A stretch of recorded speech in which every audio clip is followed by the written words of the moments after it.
Greetings, denizens of the internet. So you find yourself in a dilemma. You've been invited to play Dungeons & Dragons with some friends. Sounds fun, but you have no idea how to play.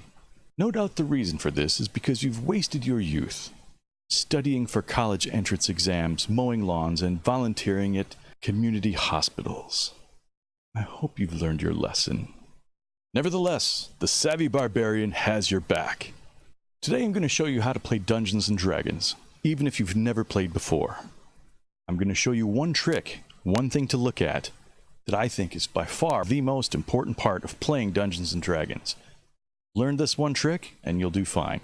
This video will focus on 5th edition Dungeons & Dragons, which is the current version and so far the most fun. Roll the intro.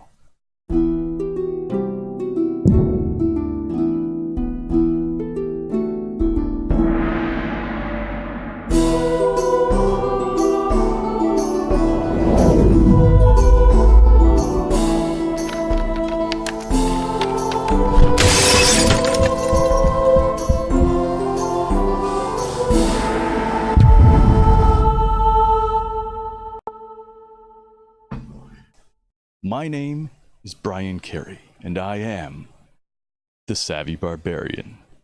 I got my name on the board. Check that out. Can we do a close-up on that? That's pretty cool. So as a barbarian, why should you play Dungeons & Dragons? Well, it may be a lot of fun to go out and loot and pillage a village, drive your enemies before you, and hear the lamentation of the women. Crush your enemies, see them driven before you, and you hear the lamentation of the women. However, there is a growing and annoying segment of our society out there. We shall call them civilized. Anytime the civilized hear any lamentation of the women, they go insane.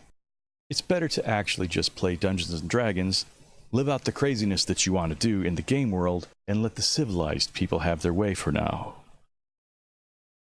The truth is, stories are important to us. They're important to us as individuals, and they're important to us as a society. Dungeons & Dragons gives you an opportunity to make decisions that impact your game world. They let you make changes to the story, to make decisions that you would never make in the real world. And therefore, you have an opportunity to become a better person. And besides, Dungeons & Dragons is one of the most fun things you can do with that skull full of mush you've got. You can actually download all the rules you need to start playing Dungeons & Dragons from Wizards of the Coast for free. I'll put a link to it down here in the trumpery. Alternatively, you can buy this book. This is the Player's Handbook. You can buy it at Amazon, but I suggest you buy it from one of your local game stores. The little guy needs some cash too. There are basically two types of players in Dungeons & Dragons. One player, and only one player, will be the Dungeon Master.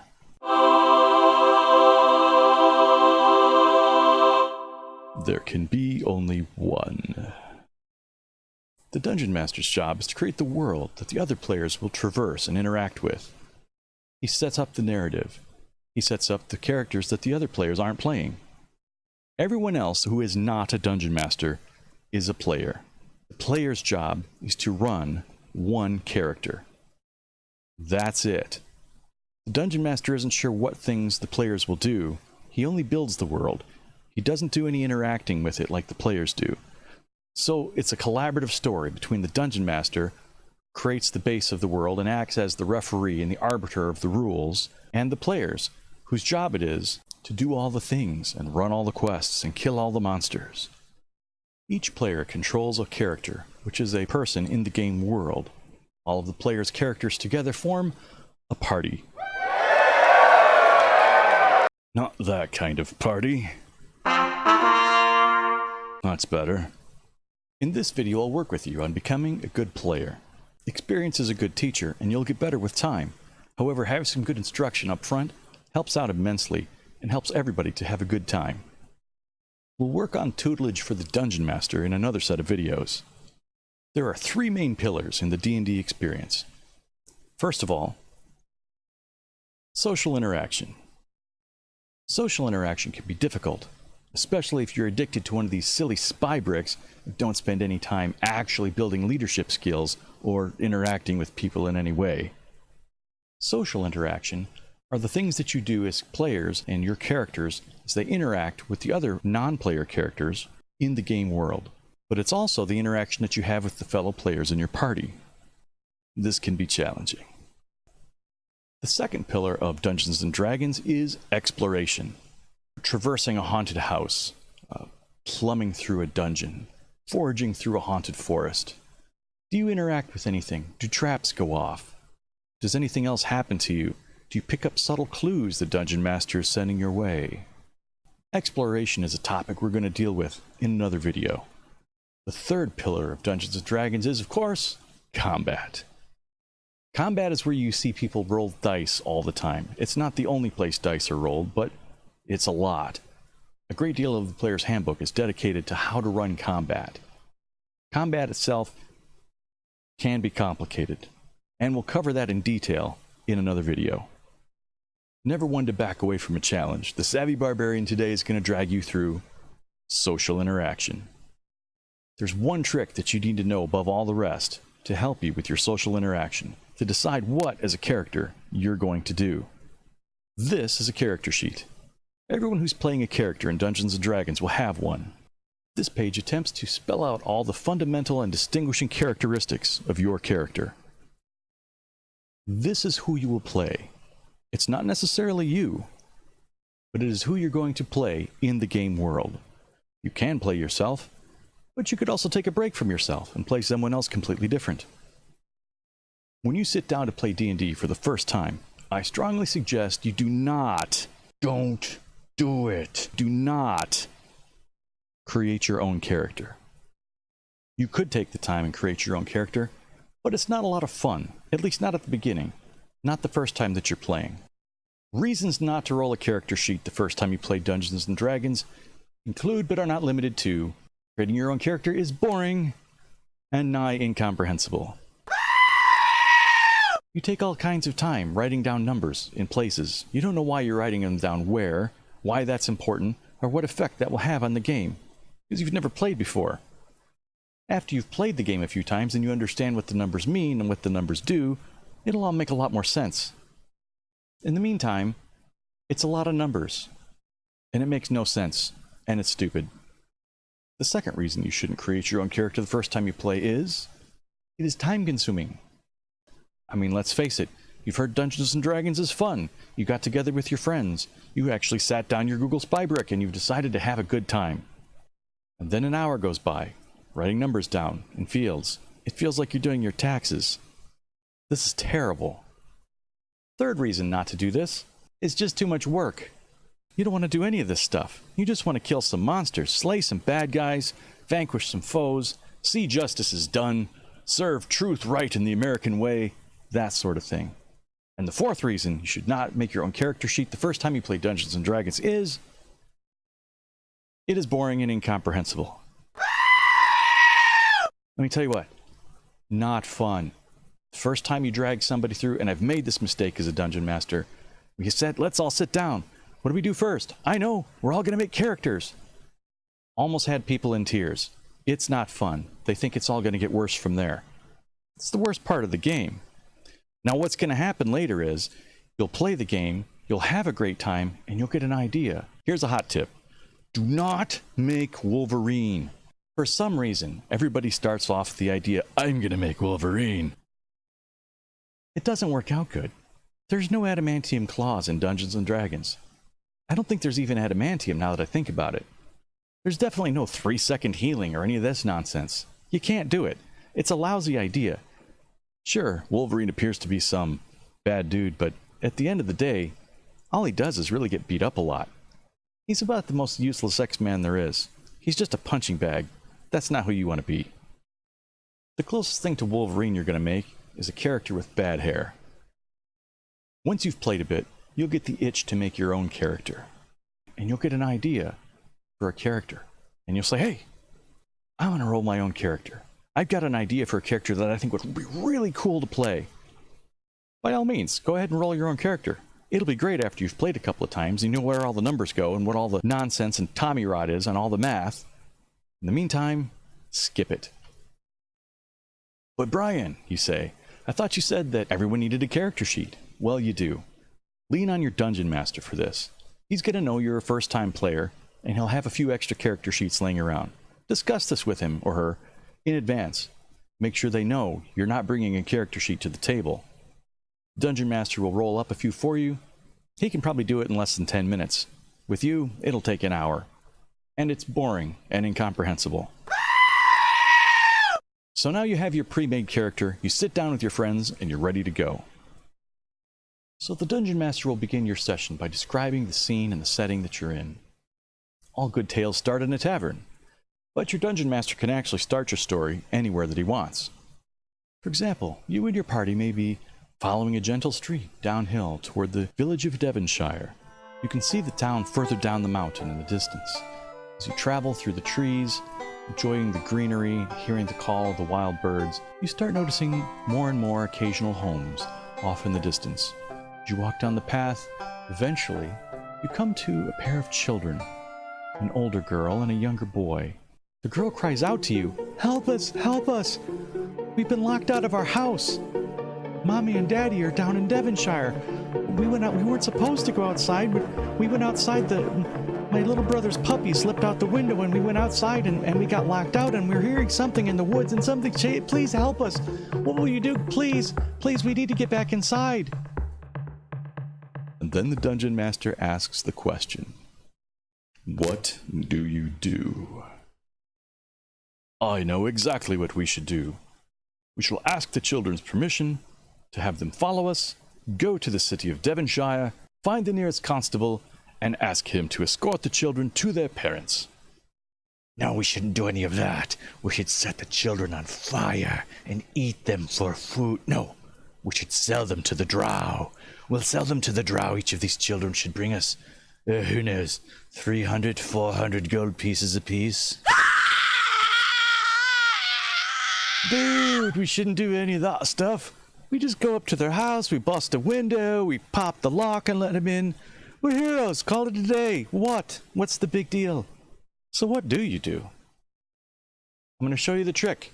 It's one simple field. The field is right there. It's called alignment. Alignment is something that a lot of people don't understand and therefore a lot of people hate. But alignment has been with us since the beginning of Dungeons & Dragons, and I'm glad that it's still in 5th edition D&D. When you find your character on the alignment map, you'll know exactly what your character ought to do. Let's run through alignment along with a couple of examples. As you can see along the x-axis that I've got marked from red to yellow along the top, there's law on one side, a law-abiding citizen, versus what should be labeled chaos. But I don't like the term chaos because it's really freedom. Law on one side and freedom on the other side. So you end up with either somebody who is very law-abiding, somebody who believes in chaos or anarchy, and then there's something down in the middle. Barbarians believe in freedom. On the y-axis I've got marked from green, blue, and purple. We see evil and good. You can also think of these as how selfish you are, very selfish people being very evil, and how altruistic you are. If you're very selfless and like to put other people first, you'd be considered good. The mix between law and freedom, or good and evil, is your alignment. Here are some examples. In the top left corner we see lawful good. As an example I've picked good old Captain America. He's a Boy Scout. In the Avengers universe, he's the Paladin. You can count on him to keep the law, and he keeps the law because he knows the law is good. His job is to be depended on to do the right thing at all times. He will always do the right thing. He's Captain America. Paladins are always lawful good. Paladins are always lawful good. If your character does right and obeys the law, you're lawful good. In the middle column at the top, we have neutral good. Here we've got Green Arrow. He's definitely one of the good guys, but he only seems to keep the law when it really suits him. He's not opposed to shooting people in the head with an arrow if they're bad. This is not due process of law, and I'm pretty sure that would get you in trouble. If you're in this square, you're basically a good person, but you're not sure the law always applies to you all the time. You will follow the law if you think it's good, but if you think the law is bad, you're not going to follow those laws. At the top right corner is Batman. Batman is clearly chaotic good. He's definitely one of the good guys. Law schmaw. He breaks the law right and left. He doesn't care if it's there or not. He will do anything. He'll kill everyone to get the bad guy. You can count on him to create chaos and a disaster and a mess everywhere he goes, all in an effort to be the good guy. Chaotic good are good people, but they're generally unconcerned with laws. They think that people will do good things in their hearts, and they don't really need laws to tell them what is good and what is evil. If you're chaotic good, you won't listen to your homeowners association. You won't even sign the contract. You refuse to be tied down by unnecessary laws, but you can do the right thing without the laws.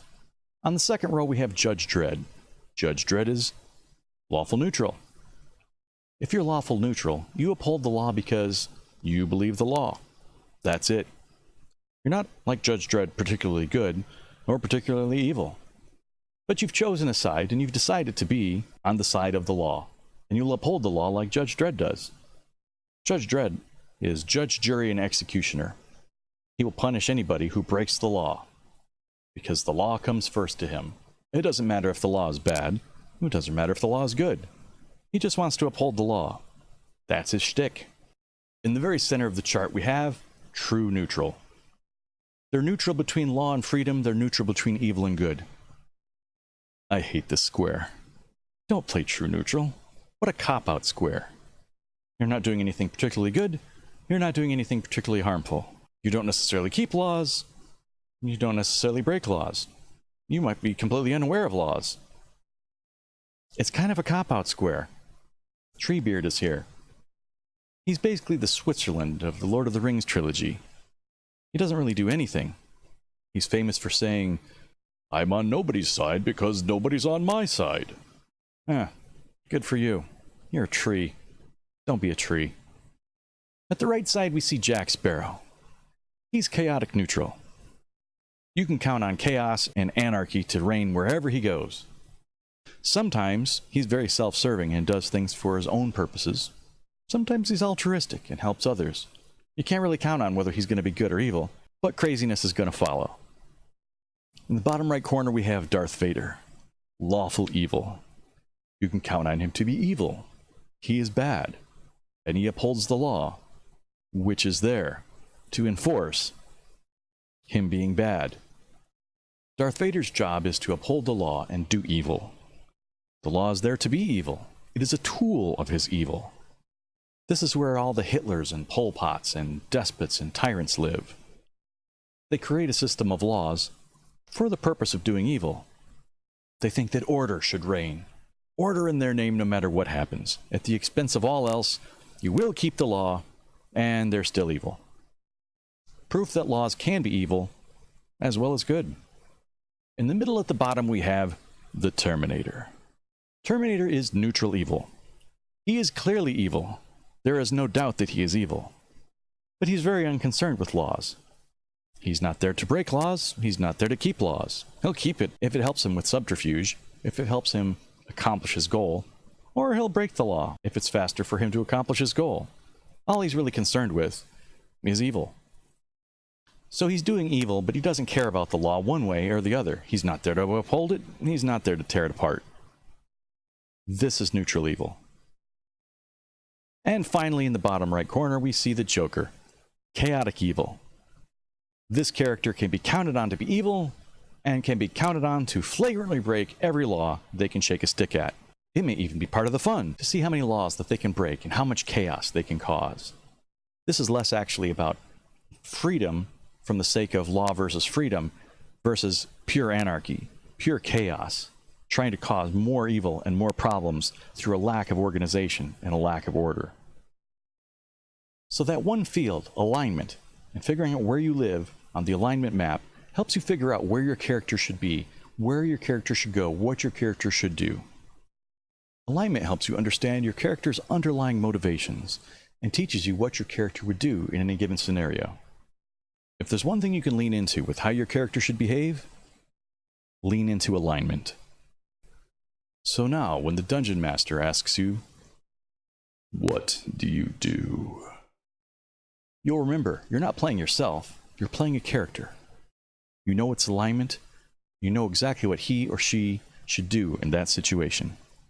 You'll look to your alignment and you'll play your character perfectly.